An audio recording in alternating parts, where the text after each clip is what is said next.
ابراہیم علیہ السلام جب تعمیر کعبہ سے فارغ ہوئے اور جانے لگے تو کعبے کے باہر ذوالقرنین ملے،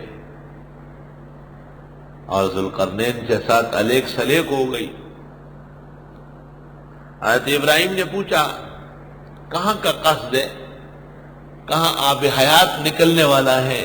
اور آب حیات پینے کا شوق ہے، دنیا کا سفر کرنا چاہتا ہوں، اللہ تعالیٰ سے دعا کرانے آیا ہوں کعبہ شریف۔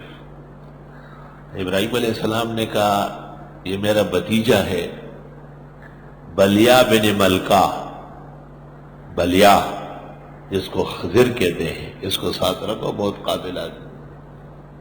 اپنے بھائی اور بھتیجے کو وزیر بنانا انبیاء کی سنت ہے، اس لیے آج مولوی لگے ہوئے ہیں سارے خاندان کو بناتے ہیں۔ خضر ساتھ چلے، سفر شروع ہوا، چشمہ آب حیات پھوٹ گیا، ذوالقرنین دور رہ گئے۔ خضر نے بہت آوازیں دی، وہ پہنچ ہی نہیں رہے، فاصلہ بہت تھا، اور چشمہ 1000 سال میں ایک دفعہ چمکتا ہے، غائب ہونے لگا۔ خضر نے آ کے پانی پینا شروع کیا۔ اس لیے سکندر نامہ کے اندر فرماتے ہیں نظامی، تہی دستان قسمت را چه سود از رهبری کامل کہ خضر از آب حیوانش نمی آرد سکندر را۔ بڑے بڑے کاملین سے بھی بدبخت لوگ فائدہ نہیں اٹھاتے۔ ایسا ہو سکتا ہے جیسے خضر علیہ السلام پانی پی کر آئے اور ذوالقرنین کو محروم چھوڑا۔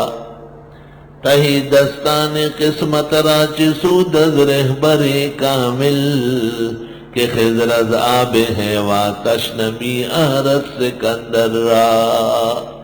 عین الحیات کا ذکر تو بخاری مسلم میں، باقی تفصیل تاریخی اور تفسیری ہے۔ والمسألة ستأتي في محلها ونتكلم حولها كلاما مشبعا ان شاء الله۔ أيها الطالب اصبر ولا تعجل لأن العجلة من الشيطان وأنت عبد من عباد الرحمن۔